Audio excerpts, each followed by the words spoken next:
Déjà.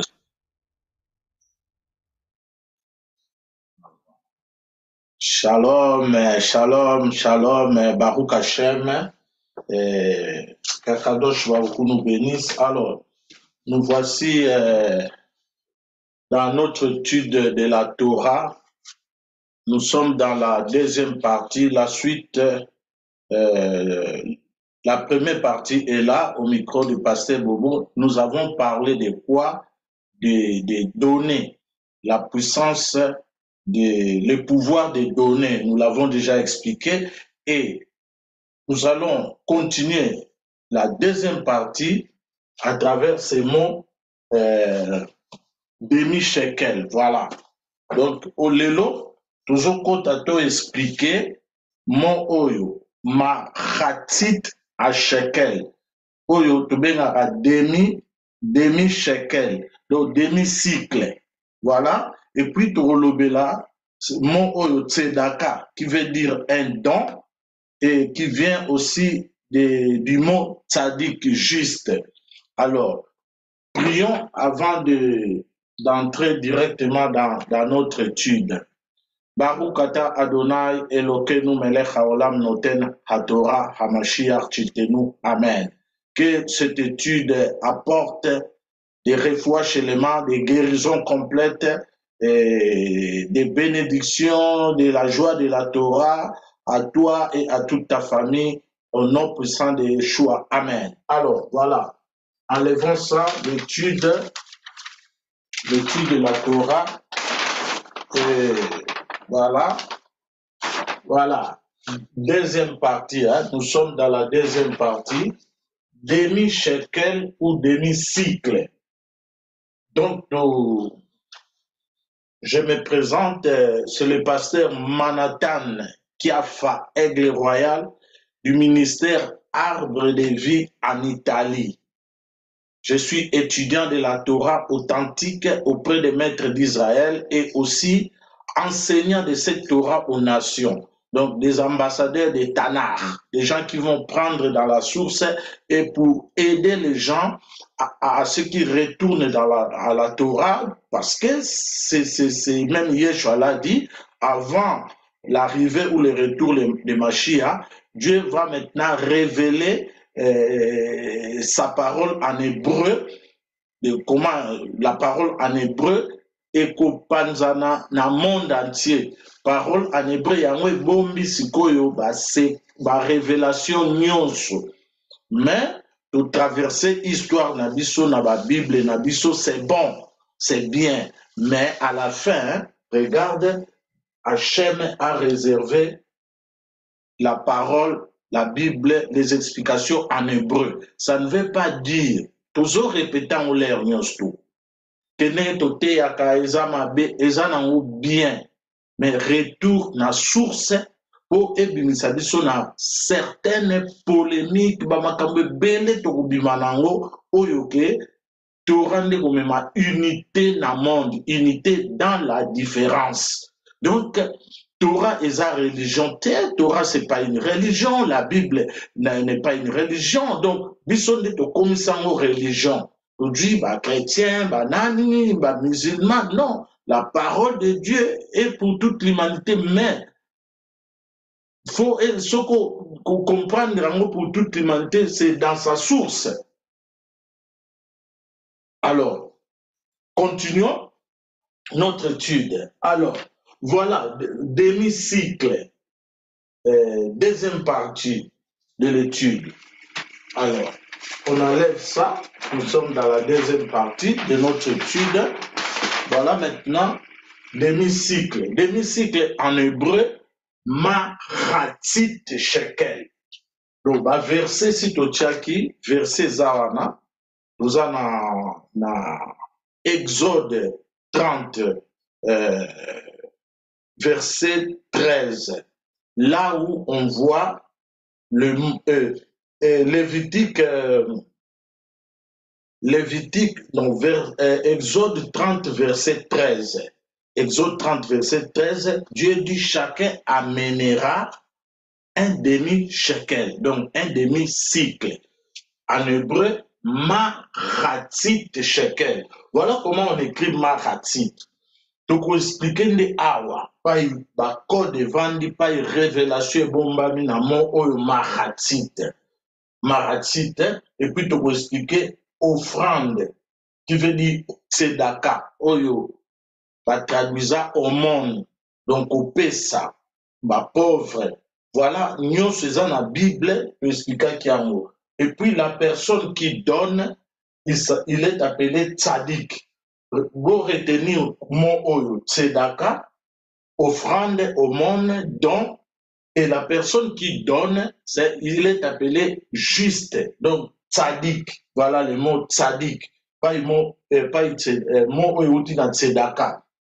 Mais si il y a un autre mot, pas ba mon roi au Bible zoloba Malki Tzedek. Voilà pas outil. Au biso totanga Melki Shedek. Ça veut dire quoi Melki Shedek? Rien. Mais surtout zoni na source Malki Tzedek. Voilà. Malki veut dire mon roi. Tzedek veut dire juste. Il est juste, Tzedek. Donc c'est quelqu'un qui donne une offrande dans son église. Les Bible, les autres donner, c'est un acte de justice. Et ça, acte de justice. Et ça, c'est que tous autres aider Moutou. Non. Alors, si on a Tzedaka wana, tous on a Maratit. Maratit, il y a un tout le monde a Tzedek yango. Voilà, mot Tzedek. On est comme un mot Tzedek. Tzadé, Dalet, Ouf, et. Tout le monde, lettre Tzadé yango. So, tout le monde, lettre yo, veut dire Tzedek. Justice ou juste. Ils en a kati awa, il y a mon demi-shekel. Donc, il faut mola yango. Alors, suko toujours mon anini, que, Tamzamba Sengi il dit, chacun amènera un demi-shekel. Sikoyo, nous tenions soit même à demi-shekel. Alors, à quoi ça servait ou ça sert ces demi-shekel? Demi-shekel, pourquoi Dieu a demandé demi? Donc, tant que demi, c'est maratit. Demi-shekel, wana. Ezalaki ezala ba explication belé mais tous à la bref na contexte. Premièrement, ezalaki pour na recenser peuple to expliquer qui yango. Deuxièmement, c'était ba demi shekel wana peuple chacun donne, c'était pour l'achat de tous les bétails, voilà. Donc ezalaki pour ba somba ba bétail ba nyama tout ezalaki ko servir na auto benga sacrifice il y a toute l'année na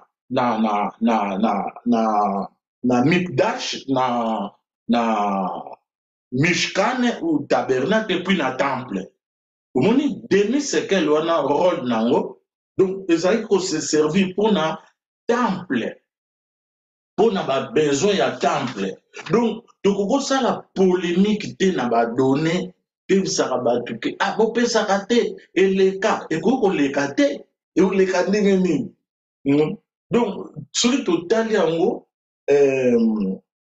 tzedaka ou maratit donc objectif nango ezalaki nini ce n'est pas bato mpo bakoma riche non aucun serviteur de Dieu akoma riche na mbongo église te ezalaka te toyokaka baexplication comme na nango riche te mbongo wana ezalaki te mpona kosenrichir mbongo biso topesaka na église tozosala badon na société na bapauvre donc c'est pas pour s'enrichir sens véritable nango eyali nini ke lokola bana Israël nzambe abengaki bango basala nini mpo bapesa demi maratit. Donc maratit wana sens nango ezalaki c'était pour repousser les forces malfaisantes.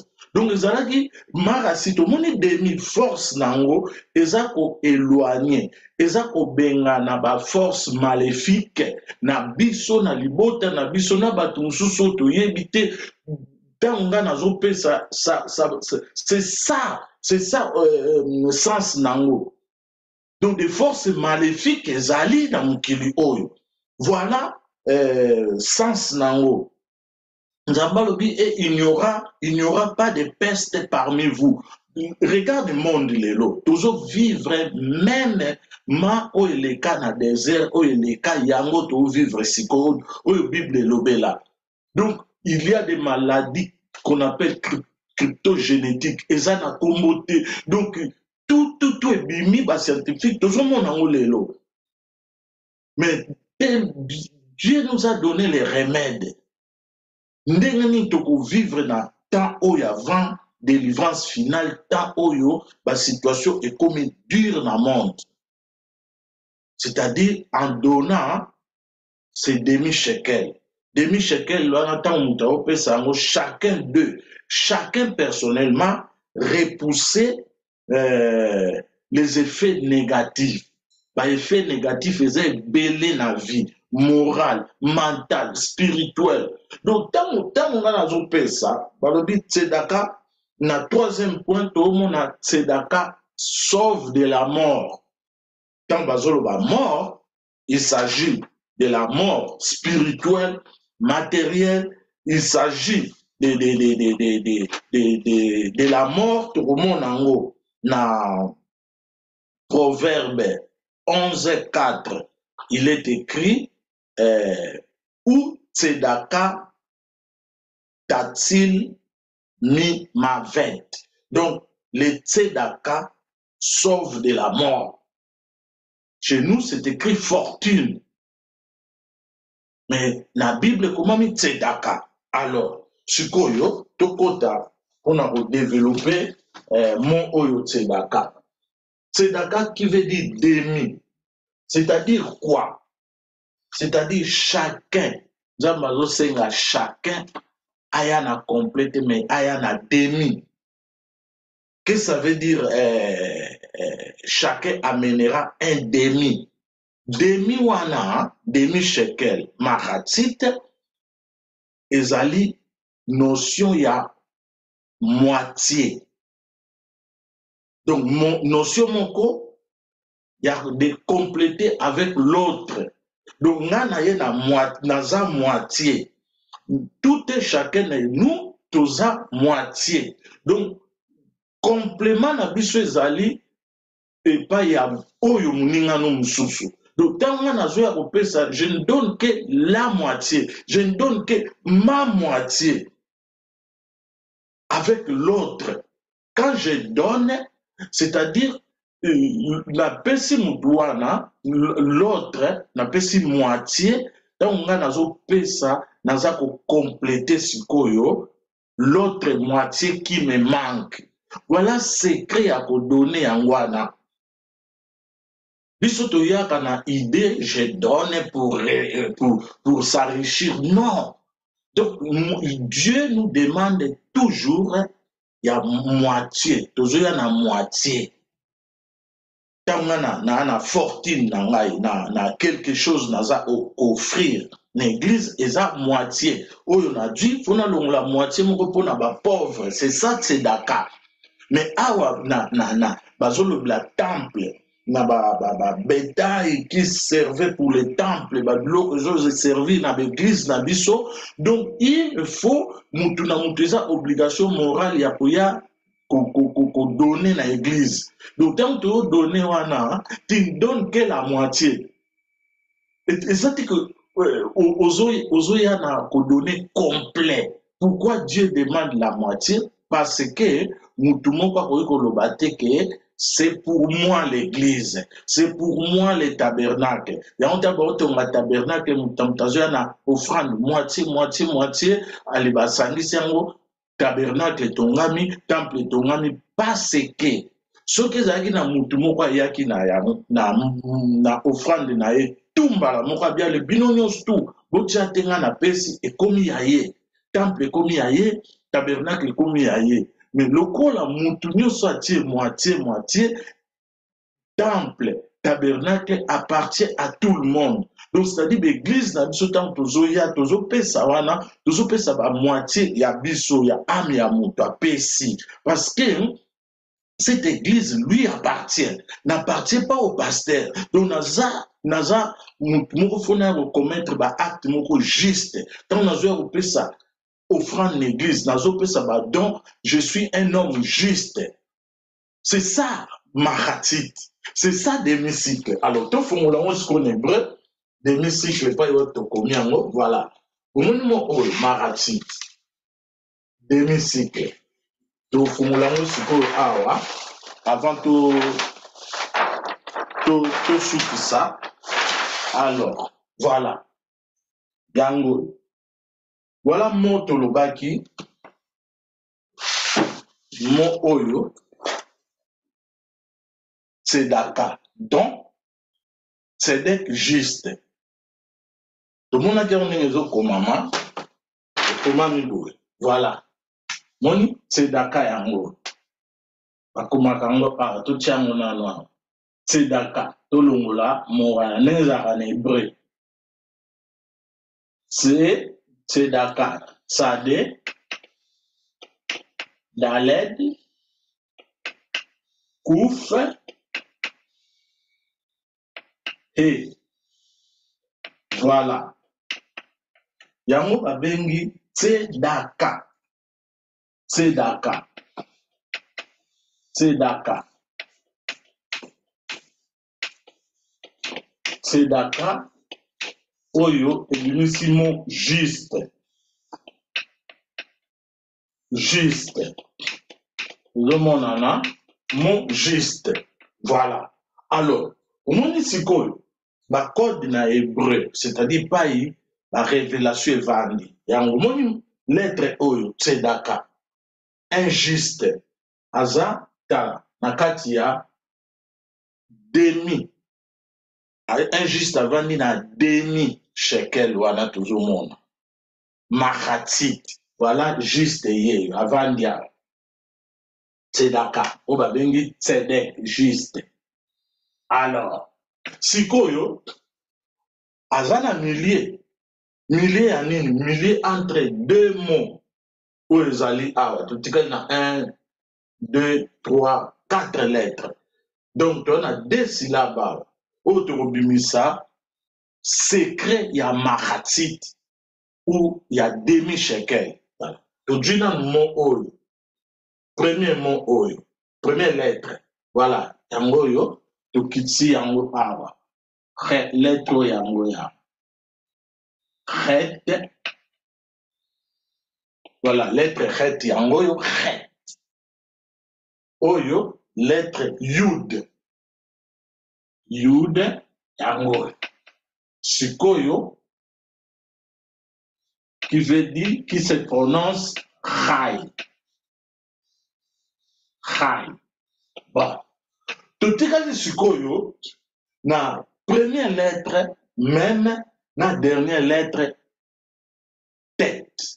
tav, pardon. Alors, tout dit sikoyo, première lettre oyo même, pour communier awa, même, dernière lettre, tav. Voilà. Et puis Simonini, met. Met. Alors, maintenant, juste nakati, entre mon rai et met. Mais sikoyo, qu'est-ce que ça veut dire rai? Rai veut dire vivant. Vie ou vivant. Tout à l'heure, rai, vie. Vie, vie ou vivant. Au mangara, vie ou vivant. Met veut dire mort. Mort. Voilà, tout bouclé. Voilà. Nakati ya mo demi-shekel. Oyo. Tokomi mahatsite. Yangoyo. Demi-shekel. Voilà.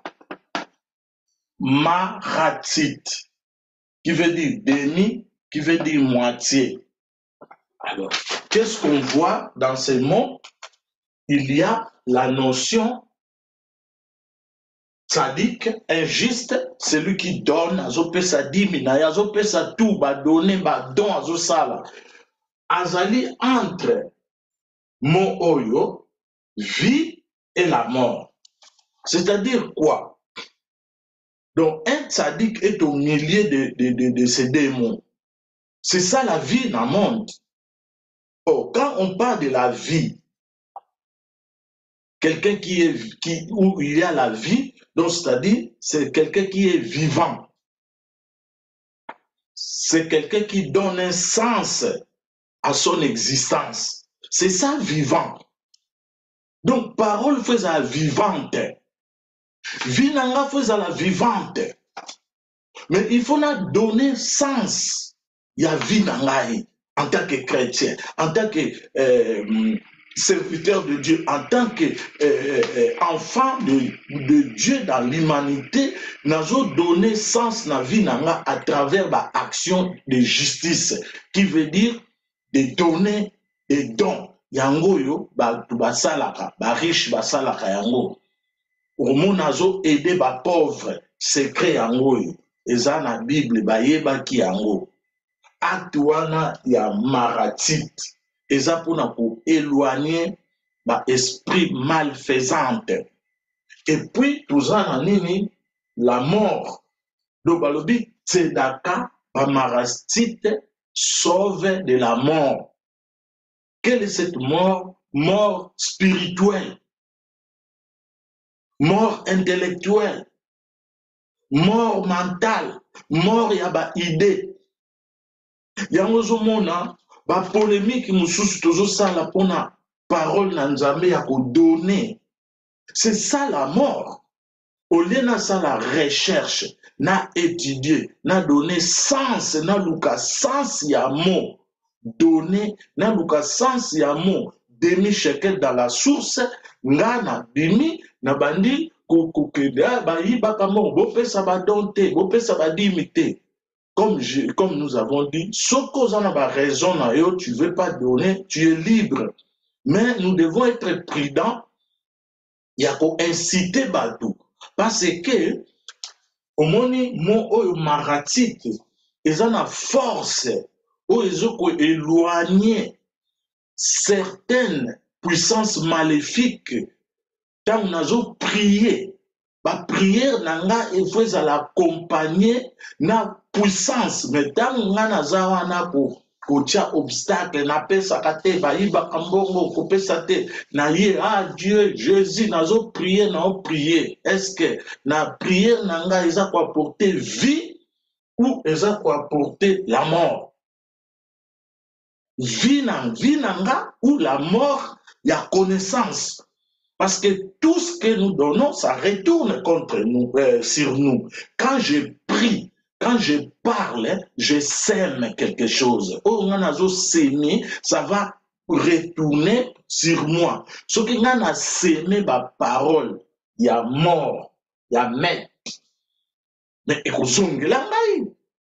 donc au lieu d'accroître spirituellement, intellectuellement, dans la notion biblique, nga naza toujours wana ko landa ba notion moko ko transmettre ba notion négative bo pesa kate bo sala boete ba pasteur ba lia kambongo. Non, ça n'a pas de sens. Et ça même pas ma parole de rolo bango. Donc nous on devait être là. Bon, si je veux pas donner, je donne pas un jour sur une zamba souminga, mais ce qui est commis cheval de bataille na ngai na ganga na Facebook bo pesa te. Non, yo kopesa na yo te mais taba secret pa ebombami. Soki lelo biso tozali o eza na bato oyo bapesaka pe toza ko résister contre ba puissance mususu maléfique oyo toyebi te. pour mutumo kwa pesa qui offrande na yo mutumo kwa se donner a donner o yazalaki na ngo. Voilà un peu pas to clôturer na Luc 19:8. Yoka Luc 19:8 mon oyo odo le bateke ah Bible Torah c'est la loi. Non, regarde va reprendre Mahatit mon oyo Mahatit au monde on a Luc 19:8. Quand Jésus a côté na ndako a Zaché Zaché sali ba acrobatie pour mon Jésus. Aye, Jésus a côté na ndako na ye. Jésus a vendu au lobaté. Donc depuis à côté que Jésus a lobaté. Mais à un moment donné, Zaché a allé abîmer. Ah, ndenge a lobaté. Jésus va déclarer parole pour moi. Zaché ayeba qui pose un juif. Ayebi secret ya Mahatit. Ayebi secret ya demi-cycle. Ya moitié. Moitié wana ezolakisa ntango yo ozopesa c'est comme si opesi moitié ya vie na yo epai na moto wana pasi. Donc ndenge moto nzambe amona biso mpe tomonaka basouffrance ya bato même na bacommunauté na biso toparticipaka financièrement na babien. Zaché Bible lui-même Zaché se tenant debout devant Yeshua. Et Zaché qui moussa telemi devant Yeshua. L'aime soit matin qui na quitte. A telemi devant le Seigneur et lui dit, voici Seigneur, tous en a connaissance comme Zaché. Azolo babilobelate. Voici Seigneur, azana katia makomi. Je donne aux pauvres la moitié de mes biens. Mathieu, d'autres soupçons kaka, na mikwa pasteur Bobo, na évangile. Pour tout le monde, l'évangile, c'est la Torah. Il dit, je donne aux pauvres la moitié. Regarde ce qui est écrit, la moitié de mes biens. Donc, moitié wana na hébreu, tout le monde en hébreu, kaka pour tout soupçon kaka mbala moko, na mikwa pasteur Bobo, et lobi, iné. Voici, Iné Adoni, Iné Adonai, mon Seigneur, et Mahatit ne Chasai Ani Noten. Donc, et Mahatit. Voilà mon qu'ils ont utilisé dans l'évangile, Yangoy. Mahatit. Iso. Je donne aux pauvres la moitié. Mahatit qui veut dire moitié. Mais moitié wana ezali sikoyo vie opesi ndambo vie na yo. Mwinta topesaka. Landa bien opesi ndambo ya vie na yo. Na prière. Tango osa la jeûne oza kopesa ndambu ya vie na yo moitié na yo odonner yango na prière pour na prochain na yo non pour na problème na yo non yango te. Donc tant bazoloba Mahatit, c'est pour les prochains, c'est pour les pauvres. Pauvres moutayebi parole te nazo bonde la pour batbaye ba Torah, nazo bonde la pour batbaye ba parole, nazo bonde la pour na pasteur na l'église, ba membre de l'église, oza couper sa moitié ya vie na yo. Likolo ke mutu moko abonga, mutu moko aye ba parole. Ozo pe sa moitié ya vie na yo et pas ya prochain. Sikoyo moitié tikali wana. Nani a complété c'est l'Éternel. Alors, quitte ici là, compléter, oyoyo bimisi a complété pour toi et pour toute ta famille. Que l'Éternel nous bénisse. Au micro du pasteur Bobo, c'était le pasteur Manhattan, Aigle Royal du ministère Arbre de Vie en Italie. Baruch Hashem, à la prochaine. Que l'Éternel nous bénisse. Tous et bénisse aussi le micro du pasteur Bobo. Hamashiach Tzidkenu. Amen. Amen.